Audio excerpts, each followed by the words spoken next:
আগামী ২৫-২৬ অর্থবছরের বাজেট চলতি ২৪-২৫ অর্থবছরের তুলনায় কম হতে পারে।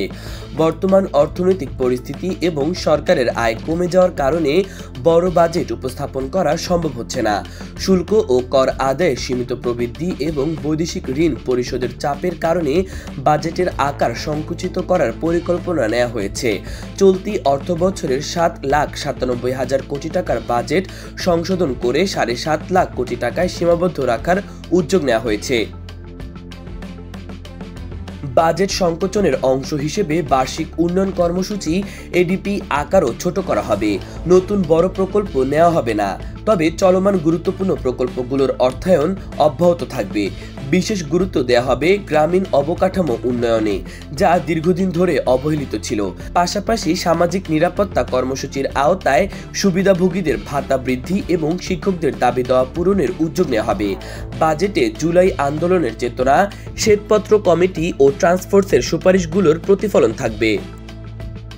সরকারি ব্যয়ের একটি বড় অংশ বেতন ভাতা, সুদ পরিশোধ এবং দেশি বিদেশি ঋণ পরিশোধে ব্যবহৃত হবে।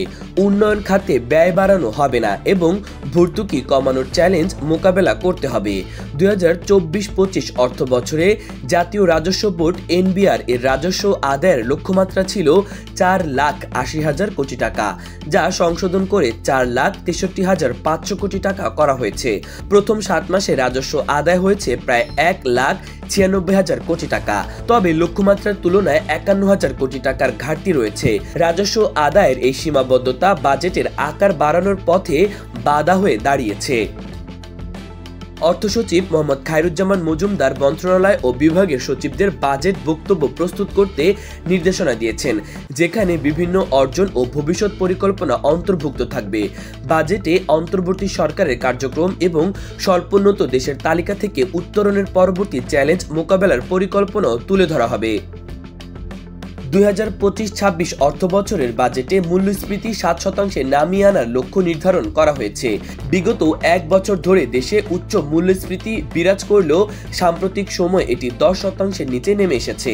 সরকারের লক্ষ্য অর্থনৈতিক স্থিতিশীলতা বজায় রাখা এবং সাধারণ মানুষের জীবনযাত্রার মান উন্নত করা। চলতি অর্থবছরের বাজেট ঘাটতি ছিল ২,৫৬,০০০ কোটি টাকা, যা জিডিপির ৪.৬% সমান। আগামী বাজেটও ঘাটতি ৫% নিচে রাখার পরিকল্পনা রয়েছে। মোট দেশজ উৎপাদনের জিডিপির প্রবৃদ্ধির লক্ষ্যমাত্রা ৫.৫% নির্ধারণ করা হয়েছে। যদিও বিশ্বব্যাংক, IMF ও এশীয় উন্নয়ন ব্যাংক এডিপি পূর্বাভাস দিয়েছে যে চলতি অর্থবছরের প্রবৃদ্ধি ৫% নিচে থাকতে পারে।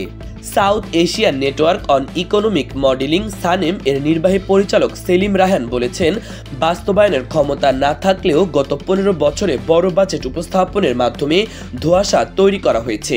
তবে বাজেট ছোট থাকলেও ট্রান্সফোর্স ও শ্বেতপত্র প্রতিবেদনের সুপারিশগুলো অন্তর্ভুক্ত করা হলে এটি কার্যকর হতে পারে। এভাবে বাজেট সংশোধন ও সংকোচনের সিদ্ধান্ত দেশের অর্থনৈতিক বাস্তবতার প্রতিফলন।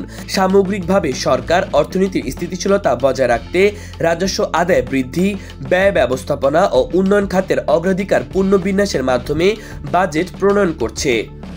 ইমন তারুণ্য বার্তা।